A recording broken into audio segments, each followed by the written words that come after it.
The Birth of HeLa, Part 1. Guy's 21-year-old assistant, Mary Kubik, sat eating a tuna salad sandwich at a long stone culture bench that doubled as a break table.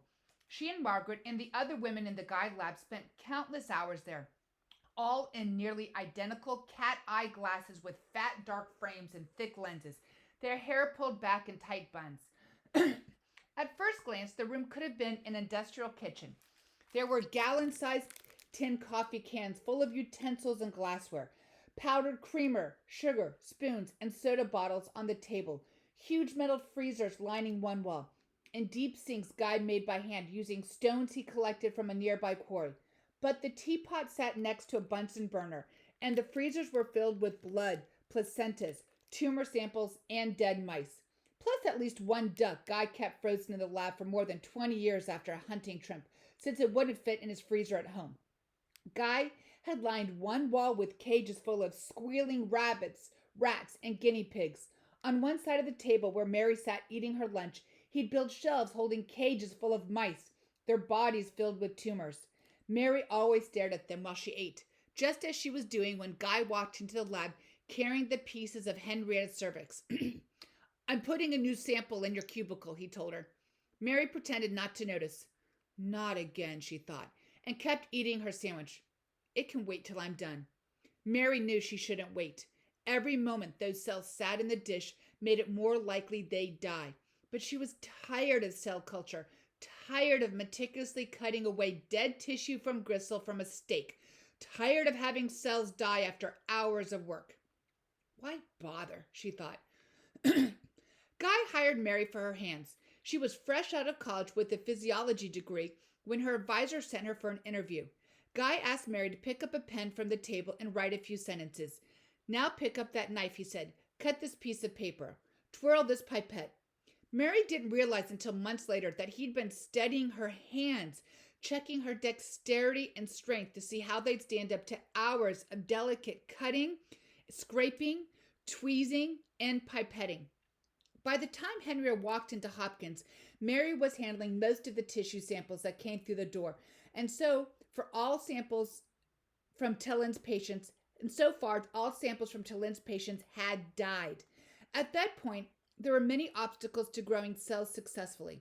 For starters, no one knew exactly what nutrients they needed to survive or how best to supply them. Many researchers, including the Guys, have been trying for years to develop the perfect culture medium, the liquid used for feeding cells. The recipes for Guy culture medium evolved constantly as George and Margaret added and removed ingredients, searching for the perfect balance. But they all sounded like witch's brew. The plasma of chickens, puree of calf fetuses, special salts, and blood from human umbilical cords. George had rigged a bell and cable from the window of his lab across the courtyard to the Hopkins maternity ward, so nurses could ring any time a baby was born, and Margaret or Mary would run over and collect umbilical cord blood. The other ingredients weren't so easy to come by. George visited local slaughterhouses at least once a week to collect cow fetuses and chicken blood. He'd drive there in his rusted out old Chevy, its left fender flapping against the pavement, shooting sparks. Well before dawn, in a rundown wooden building with a sawdust floor and wide gaps in the walls, Guy would grab a screaming chicken by the legs, yank it upside down from its cage, and wrestle it to the back on a butcher block.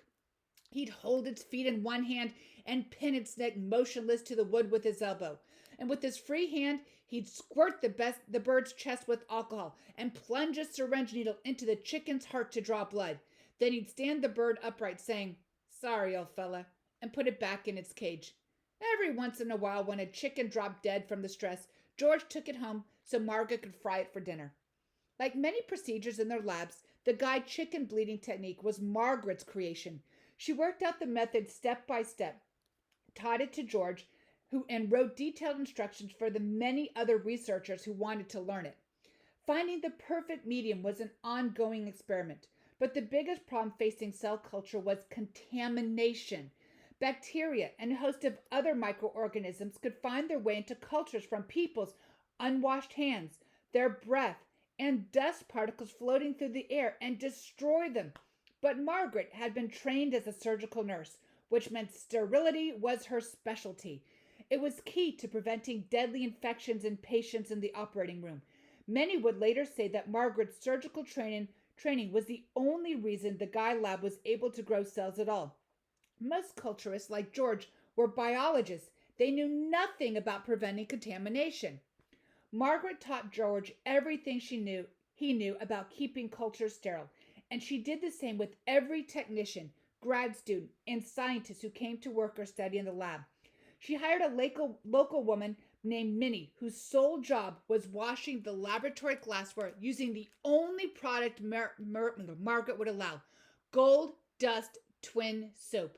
Margaret was so serious about that soap, when she heard a rumor that the company might go out of business, she bought an entire boxcar full of it. Margaret patrolled the lab, arms crossed, and leaned over Minnie's shoulder as she worked, towering nearly a foot above her.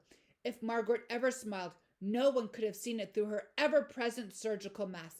She inspected all the glassware for spots or smudges, and when she found them, which was often, she'd scream, "Minnie!" so loud that Mary cringed. Mary followed Margaret's sterilizing rules meticulously to avoid her wrath. After finishing her lunch and before touching Henrietta's sample, Mary covered herself with a clean white gown, surgical cap, and mask, and then walked to her cubicle, one of 4 airtight rooms George had built by hand in the center of the lab. The cubicles were small, only 5 feet in any direction, with doors that sealed like a freezer's to prevent contaminated air from getting inside.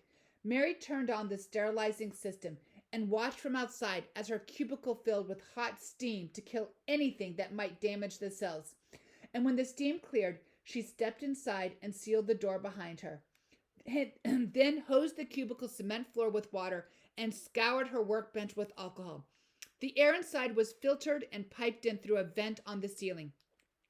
Once she sterilized the cubicle, she lit a Bunsen burner and used its flame to sterilize test tubes and a used scalpel blade, since the Guy lab couldn't afford new ones for each sample.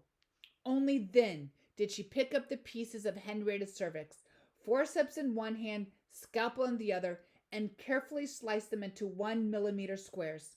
She sucked each square into a pipette and dropped them one at a time onto chicken blood clots she placed at the bottom of dozens of test tubes.